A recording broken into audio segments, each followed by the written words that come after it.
이거 맛없어. 다른 거 줘. 싫어, 이거 안 먹을 거야. 너 안 먹으면 병원에서 큰일 난다고 했잖아. 얼른 먹어. 독일의 한 평범한 가정집의 저녁 식사 시간. 택배 마른 여자아이가 저녁이 맛없다면서 투정 부리면서 핸드폰만 바라보고 있습니다. 부모는 딸아이의 밥을 먹으면서 가슴을 치며 답답하고 안타까워하는데요. 엄마는 딸이 편식 때문에 한국에 왔다고 합니다. 과연 이 가족에게는 무슨 일이 있었던 걸까요? 오늘의 사연 바로 시작하겠습니다. 안녕하세요. 저는 독일에서 식당을 운영하고 있는 말이라고 합니다. 저는 평범한 남편과 함께 중학생 딸아이를 키우고 있습니다. 제가 운영하는 식당은 소박하지만 구걸 평점도 괜찮고 저와 행복하게 일하는 직원들도 소소하게 벌어먹을 수 있는 정도의 식당이라서 별다른 걱정은 없습니다. 제 식당은 물려받은 맥주와 피자를 파는 곳인데요. 동네에서 맛집이라고 소문난 덕에 항상 사람들이 저녁 시간이면 붐비고 있습니다. 엄청나게 돈을 많이 벌 정도로 가게가 크지 않지만 같이 하는 직원들이 성실하고 열심히 제 일을 도와줘서 저희 가족이 하는 데는 큰 지장이 없어서 너무 감사하죠. 하지만 저는 큰 걱정이 있어요. 날마다 딸아이하고 식사 시간마다 전쟁을 치르면서 살고 있습니다. 이렇게 예쁜 딸아이가 있는데 무슨 걱정이 있었는지 궁금하시다고요? 한국 오기 전까지는 독일에서 밥을 먹을 때마다 딸과 싸워야 해서 정말 힘들었어요. 제 딸은 중학교 2학년인데요. 공부도 학교 상위권에 들어서 선생님들에게 항상 칭찬을 받았습니다. 제 딸의 문제는 편식이 너무 심해서 음식 메뉴를 선택하는데 매우 힘들다는 것이죠. 음식 메뉴가 마음에 들지 않으면 우유나 오렌지 주스만 먹었었어요. 저는 이런 딸의 행동을 시간이 지나면 나아지겠지 생각하면서 크게 걱정하지 않았었어요. 그냥 오늘은 컨디션이 좋지 않구나 생각했죠. 저도 가끔 컨디션이 좋지 않을 때 입맛이 없어서 끼니를 거른 적이 많습니다. 저는 아이가 싫다는 것을 억지로 시키고 싶지 않았어요. 그래서 식사를 하기 싫을 때는 억지로 먹이지 않았습니다. 그게 문제였던 것 같아요. 아이가 아무리 먹기 싫어도 식사 시간에는 앉아서 3숟가락이라도 먹었어야 됐는데 그게 조금 후회돼요. 아이가 편식이 점점 심해지더니 결국에는 며칠씩 식사도 안 하고 우유랑 주스만 먹는 날이 점점 많아져 갔습니다. 거의 기절하기 직전까지도 밥을 먹지 않아서 병원 응급실에 가서 영양주사도 맞은 적이 여러 번 있어요. 병원 간호사들이 저를 불러서 왜 아이가 이렇게 영양실조가 되기 전까지 아무것도 모르지 않았냐고 뭐라고 하더군요. 저는 뭐라 할 말이 없었습니다. 다 제 잘못이죠. 제가 직업이 요리사인데 제가 딸아이한테 더 신경 써서 맛있는 음식을 해줬어야 됐는데 제 자신을 탓하게 되었어요. 그리고 그렇게 몇 년이 지나고 그 시간 동안 저는 딸과 식사 시간에 항상 전쟁을 벌이고 있습니다. 그리고 또 며칠 한 번씩은 영양실조로 쓰러져서 병원을 제 집 방문하듯이 자주 가서 영양주사를 맞았어요. 제 음식은 정말 맛있는데 딸이 그렇게 음식을 먹지 않는 것을 보고 무언가 문제를 갖고 있구나 예상했어요. 그래서 딸의 증상을 알아보기 위해 인터넷으로 검색도 해보고 유튜브로 해결책이 있나 열심히 찾아봤어요. 그리고 병원의 유명한 의사 선생님에게 상담도 많이 받아왔어요. 딸이 평소 사춘기와 다르게 반응이 너무 심한 것 같아 정신의학과에 가서 상담도 받았는데 정신적으로 문제가 있을 수 있다고 했어요. 딸이 언제부터 그랬는지 곰곰이 생각해봤는데 딸이 5살쯤 됐을 때 저와 제 남편은 가게 일 때문에 거의 딸을 돌보지 못했어요. 가게 손님이 많아지면서 신경 쓸 게 많아서 집안에 신경을 못 쓰고 남편을 부모님께 딸을 맡겼었는데 그때 이유였던 것 같아요. 아이들은 사랑을 많이 받고 자라야 건강하게 자라는 법인데 남편의 부모님도 저희 딸아 이가 워낙 천방지축전 정신산만이라서 많이 지쳐하셨어요. 그래서 딸아이가 그때부터 저와 제 남편의 관심을 받기 위해 식사 시간대마다 밥을 거부했을 수도 있다는 의사 선생님의 말씀이었습니다. 저는 그때 딸이 너무 안쓰럽고 미안했어요. 하지만 지금은 딸이 벌써 사춘기가 올 나이가 되었고 문제가 점점 심각해졌어요. 사춘기 때 밥을 제대로 못 먹으면은 성장 판이 열리지 않아서 키도 제대로 자라지 않아서 매우 심각한 문제가 될 수 있어요. 그래도 항상 딸이 맛있게 밥을 먹게 하기 위해서 메뉴를 항상 생각했어요. 딸도 점점 철이 드는가 싶더니 한 입씩 조금씩 먹더라고요. 저는 너무 기쁜 마음에 제 요리 솜씨발휘해서 딸에게 맛있는 음식을 많이 해줬어요. 하지만 평소에도 잘 먹지 않아서 딸이 먹을 수 있는 메뉴가 많지 않았습니다. 보통 아이들이 좋아하는 스테이크나 튀김 요리 같은 것은 손도 안 대서 어떤 메뉴를 해야 될지 정말 고민이 많았어요. 제주 요리가 파스타라서 거기에 맛있는 고기까지 다져서 넣어서 만들었는데 소스만 살짝 먹고 아이가 한 입도 먹지 않았어요. 그리고 딸아이는 못 먹겠다면서 포크를 내려놨어요. 저는 정말 어안이 벙벙했습니다. 제가 제일 자신 있는 요리인데 아이가 먹지 않아서 정말 앞이 캄캄했어요. 가끔 해주는 계란 후라이만 먹고 다른 메뉴는 거의 먹지 않았어요. 계란 후라이에 버섯이나 맛있는 소스에 같이 파스타를 만들어주면은 조금 먹고 금방 손을 놔버리더라고요. 엄마, 내가 진짜 먹고 싶은데 도저히 손이 가지 않아 미안해. 저는 정말 힘들었습니다. 여러분은 자식들에게 밥을 맛있게 해줬는데 먹지 않으면 어떤가요? 왜 안 먹지라는 생각도 들지만 정말 한 대 쥐어 받고 싶지 않으세요? 이렇게 맛있는 걸 줬는데 먹지도 않고 도대체 이해할 수가 없었죠. 저는 그래서 솔직하게 딸에게 어떤 음식을 먹고 싶냐고 물어봤어요. 그래서 파스타 비슷하게 쌀이나 보리로 리조또 만들어줄까? 물어봐서 딸이 그건 맛있을 것 같다고 해서 이번에는 리조또를 만들어 주었어요. 이번에는 맛있게 먹겠지? 생각하며 식사를 만들어줬는데 이번에도 한 세 숟갈을 먹었나? 조금 깨작깨작하더니 숟가락을 바로 내려놨어요. 여러분은 도저히 먹을 수 없을 것 같다고 하는데 제 속은 답답하고 정말 캄캄했습니다. 도대체 나보고 어떻게 하라는 거야? 제 딸이지만 정말 이해할 수 없었습니다. 저는 딸이 정말 먹고 싶은 거를 찾아주려고 많은 노력을 했는데 참지 못하고 아이를 정말 크게 혼났습니다. 그렇게 저와 딸이 같이 울었어요. 그 이후로 또 딸의 편식은 계속 이어졌어요. 이제 아이의 몸무게는 점 줄어들어서 24kg까지 떨어졌어요. 보통 중학교 2학년 정도의 아이들은 35kg에서 38kg까지 나갔는데 거의 13kg 정도 부족한 몸무게였죠. 그렇게 힘든 시간을 보내던 중에 동네 친구가 제 식당에 방문했어요. 이 친구는 아이가 겪고 있는 문제에 대해 마음을 터놓고 이야기할 수 있는 몇 안 되는 사람이에요. 진짜 괴로워. 나름 문제의 원인을 찾아보고 해결하려고 했었는데 결국 아이는 먹을 수 없다고만 해. 도대체 뭐가 문제일까? 이렇게 하소연했죠. 그때 친구가 조심스럽게 말했어요. 혹시 치과에는 가봤어? 남의 집 아이라고 말하기는 그렇지만 내 첫째가 양체질하는 걸 봤을 때 좀 이상했어. 그냥 씹는 게 아니라 입안에서 음식을 돌리는 것 같더라고. 아마도 치아에 문제가 있는 거 아닐까? 아이가 부드러운 음식만 선호하는 것 같아서 말이야. 그 말을 듣고 정말 마치 뒤통수를 맞은 것 같았어요. 바로 치과에 갔죠. 다행히 독일은 국영 의료체계라 14세까지 아이들은 대부분 무료예요. 추가 비용이 들어도 크게 부담되지 않아요. 성인에게는 이런 혜택이 적용되지 않지만 소득이 낮은 경우에는 혜택을 받을 수 있어요. 하지만 문제는 비용이 아니었어요. 독일 치과는 너무 느린 편이거든요. 아이를 치과에 눕혀놓고 의사가 학교 생활이나 체중에 대해 물어보기 시작했을 때 답답함이 극에 달했어요. 독일 치과가 원래 그런 건 알지만 내 아이 건강이 걸린 문제인데 이렇게 여유를 부리는 것이 너무 답답했죠. 그 진료는 정말 답답했어요. 진료가 불친절하고 무뚝뚝해서 엑스레이도 제가 직접 부탁해야 했죠. 상황에 대한 설명을 요청해도 질문한 내용에 대해서만 대답해주는 의사의 태도에 정말 화가 났어요.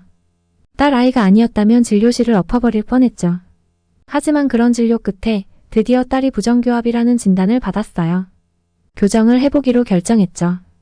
음식을 씹을 때 힘이 더 잘 들어가면 식습관도 개선될 수 있다고 하더라고요. 하지만 이 선택이 옳은 건지 확신이 서지 않았어요. 아이가 이가 아프다며 또 먹지 않기 시작했거든요. 치아를 교정하는 과정에서 통증이 심해져 밥을 먹지 못한다고 하더라고요. 그런데 그때 집에 뜻밖의 희망이 찾아왔어요. 바로 굴이었죠. 아이의 영양 상태가 걱정되던 아내가 혹시나 싶어 굴을 사와서 먹여봤는데 아이가 놀랍게도 굴을 잘 먹더라고요. 이건 어때? 하고 물어보니 맛있다고 하더군요. 부드러운 굴은 치아 교정 중인 아이가 먹기에도 적합했어요. 그 모습을 보고 조금이나마 안심이 됐죠. 하지만 굴이 아이에게 잘 맞는다는 사실이 걱정스러웠어요. 독일에서 굴은 꽤 고급 요리로 여겨지잖아요. 한국 분들도 잘 알고 계실 거예요. 새벽 수산시장에서 직접 잡은 빈터슈니스산 굴 하나의 가격이 12유로, 즉 한국 돈으로 1,500원에서 3,000원이에요. 특히 고급 굴은 하나에 45유로, 약 6,000원에서 7,500원까지 하는 거죠. 레스토랑에서는 이 가격이 1.5배에서 2배까지 올라가고 최상급 굴을 먹으려면 10개에 10만원은 가볍게 넘는다고 하죠. 독일에서 굴은 고급 샴페인이나 와인과 함께 즐기는 최고급 안주로 통하고 보통은 연말에 샴페인과 함께 굴을 먹으며 새해를 맞이하는 편이에요. 그래서 평소에는 아이에게 굴을 먹여볼 생각조차 하지 못했어요.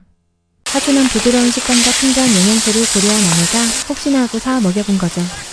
아이가 굴을 그렇게 잘 먹을 줄은 몰랐어요. 굴이 비록 고급 식재료이긴 하지만 아이에게 이렇게 잘 맞을 줄은 상상도 못했으니 저는 딸아이에게 배신당한 느낌이었어요. 아이가 좋아하는 영양가 높은 음식을 찾은 건 정말 다행이었지만 문제가 있었어요. 제가 식당을 운영하니 도매로 굴을 구할 수는 있었지만 그래도 kg당 2만 원을 훌쩍 넘는 가격과 무엇보다 굴을 마음껏 구하기 어려운 점이 문제였죠. 독일에서는 굴 가격이 비싼데 이는 유럽 전역에서 굴이 잘 잡히지 않는 데다가 양식도 어렵고 수입품은 쉽게 상해버려 보관이 어렵기 때문이에요. 굴 자체의 물량이 부족해서 비싼 것이죠. 아이가 마음에 들어하는 음식을 발견했는데 돈을 주고도 신선하고 좋은 굴을 충분히 구하지 못해 너무 속상했어요. 그런데 셰프 모임에 참석하게 되었고 거기에서 최근 한국으로 간 미슐랭 셰프에 대한 이야기가 나왔어요. 제가 그냥 심드렁하게 앉아 있었는데 한 셰프가 한국에 간 셰프가 가장 행복해하는 것 중 하나가 한국에서는 질 좋은 굴이 싸고 많다는 거라고 하더라고요. 그 셰프의 이야기에 정말 귀가 번쩍 뜨였죠. 한국으로 간 셰프가 한국에서 굴이 일상적인 식재료로 자리 잡고 있으며 한국 사람들은 굴을 마치 평범한 간식처럼 즐긴다고 전했다는 거예요. 그리고 한국에서는 굴을 다양한 방법으로 요리해 먹는다고 하더라고요. 독일에서는 상상도 못했던 일이죠. 저는 그전까지 한국에 대해서는 축구선수 김민재 정도만 알고 있었어요. 그래도 미슐랭 셰프가 거짓말을 할 리 없다고 생각하고 그 셰프에게 한국의 굴에 대해 직접 물어봤어요. 그랬더니 정말이더라고요. 한국의 굴은 독일의 굴과 비교할 때 크기도 크고 신선할 뿐만 아니라 가격도 훨씬 저렴하다고 하더군요. 그 말을 듣고 나서 한국의 유튜브 채널에서 먹방 프로그램을 보니 정말로 사람들이 굴을 2개, 3개씩 집어 한 입에 넣는 걸 보고 깜짝 놀랐어요. 한국의 굴 요리에 대해 조사해보니 정말 다양하고 먹음직스러운 조리법들이 많더라고요. 그래서 당장 가족회의를 소집했죠. 아이는 한국의 굴 요리가 이렇게 다양하다는 사실에 엄청난 흥미를 보였어요. 우리 한국에 가보자. 며 정말 흥분을 감추지 못했죠. 남편도 딸을 위해 한국 여행하는 것을 허락했습니다. 한국으로 가는 게 쉽지 않은 일인데 딸을 위해 흔쾌히 알겠다고 해줘서 정말 고마웠어요. 그래서 저는 가게를 신뢰할 수 있는 직원에게 맡기고 한국행을 계획했습니다. 11월이 한국 생굴의 제철이라고 해서 딱 좋은 시기였죠. 한국에 도착하니 정말 다른 세상 같았어요. 여러 가지 굴 요리 중에서 가장 편하게 먹을 수 있는 굴찜을 먼저 선택했는데요. 식당에 가니 밑반찬으로 생굴이 나왔어요. 우리는 생굴을 주문하지 않았는데요. 라고 했더니 한국에서는 그냥 기본 밑반찬으로 생굴을 제공한다고 하더라고요. 그 말을 듣고 정말 놀랐죠. 한국에서 굴이 얼마나 흔하고 소중한 음식인지 다시 한번 실감했습니다.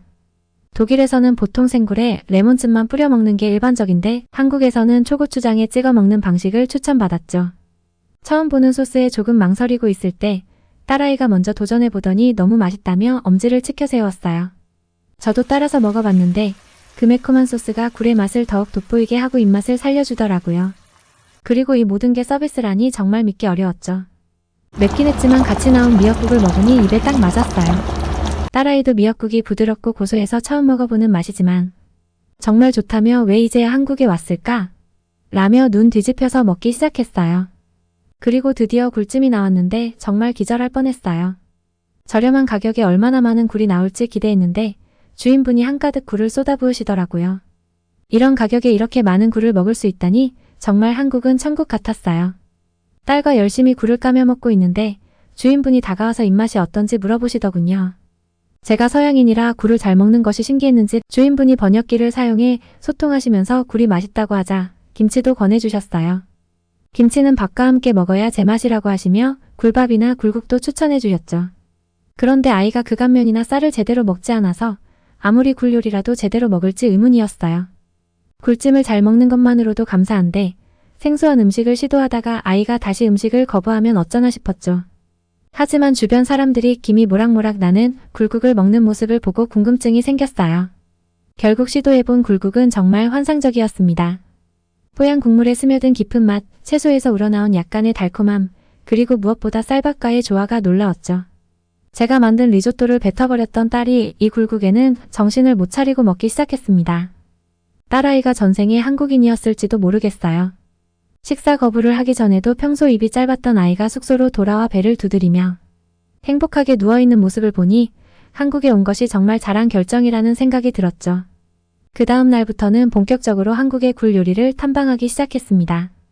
굴밥, 굴국, 굴찜, 굴전 등 다양한 굴 요리를 맛보며 한국 사람들의 음식 천재성에 감탄했어요. 독일에서는 주로 한 가지 음식만 먹는데 여러 가지 맛을 한 번에 경험하니 식사의 만족도가 높아졌죠. 굴뿐만 아니라 다양한 한국의 해산물 요리도 맛보았어요. 아이가 제가 만든 고등어 파스타는 거부했었는데 한국의 고등어 조림은 맛있게 잘 먹는 모습을 보고 놀랐어요. 셰프로서의 자존심은 약간 상했지만 딸이 잘 먹는 모습을 보고 모든 것이 가치 있었다고 느꼈죠. 아이가 빠르게 건강해지면서 예전에 식사 거부로 고민했던 시간들은 마치 먼 옛날 이야기처럼 느껴졌죠. 아이가 점심을 먹으며 이미 저녁에 무엇을 먹을지 고민하는 모습이 웃기기도 하고 기쁘기도 했어요. 한국에서 느낀 가장 큰 만족 중 하나는 한국 사람들의 인심이었어요. 독일에서는 반찬 추가나 물값을 별도로 지불하는 것이 일반적인데 한국에서는 그런 부분이 전혀 달랐죠. 딸이 한 식당에서 연두부를 너무 잘 먹자 식당 아주머니가 여러 번 리필해 주셨어요. 그런데 영수증을 보니 밑반찬 가격이 나오지 않는 거예요. 처음에는 잘못 본 줄 알고 다시 확인했는데 아주머니께서 밑반찬은 그냥 주는 거라고 하시더라고요. 그 말을 듣고 너무 놀라 당황했는데 아주머니가 계산이 끝났으니 가라며 등을 두드려 주셨죠. 한국 사람들은 겉보기에는 무뚝뚝해 보일 수 있지만 그 속에 숨겨진 따뜻한 인심을 여행하는 동안 여러 번 느낄 수 있었어요. 11월 첫날에 도착해 2주간의 여행을 마치고 독일로 돌아왔는데요. 한국은 제게 딸을 다시 건강하게 만든 나라일 뿐만 아니라 사람들의 친절함과 인심 그리고 빠르고 쾌적한 환경, 특히 안전함에서는 정말 뛰어난 나라였어요. 저희는 주로 지하철과 버스를 이용해 이동했는데 소매치기 걱정 없이 다닌 것은 처음이었어요. 딸도 처음에는 대중교통을 이용하자 무서워했지만 한국 사람들이 가방을 편안하게 메고 다니고 스마트폰을 경계 없이 사용하는 모습을 보고 한국의 안전함을 실감했죠. 딸과 함께 한국의 멋진 모습들을 사진으로 많이 남겼는데 소매치기 걱정 없이 여행할 수 있었다는 것이 독일에서라면 상상하기 어려운 일이었어요. 딸아이가 한국에 살고 싶다고 진지하게 말하는 걸 듣고 저도 우리 아이를 위해 한국으로의 이민을 심각하게 고려하고 있어요. 음식도 중요하지만 독일에 비해 아이를 키우기에 훨씬 안전한 환경이 조성되어 있는 한국이 매력적으로 느껴졌거든요. 한국의 굴이 맛있고 저렴하다는 정보를 준 미슐랭 셰프에게 연락해 한국에서의 생활에 대해 구체적으로 알아보고 있어요. 아이의 식사 거부 문제 덕분에 한국을 제대로 알게 되었고 이제는 한국에서 새로운 삶을 계획하고 있다니 정말 인생은 예측할 수 없는 것 같아요. 만약 저희 가족이 정말 한국으로 이주하게 된다면 한국 분들이 따뜻하게 맞아주셨으면 좋겠습니다. 오늘 소개해드린 이야기는 독일에서 요리사로 일하며 아이의 식사 거부 문제로 고민하던 한 독일 요리사의 특별한 경험이었는데요. 한국의 굴 요리를 통해 아이의 식사 거부 문제를 해결한 것은 물론 한국의 다양하고 맛있는 음식, 친절한 인심, 그리고 안전한 환경의 많은 매력을 느끼게 되었네요. 오늘 사연도 마음에 드셨다면 구독, 좋아요 부탁드릴게요. 감사합니다.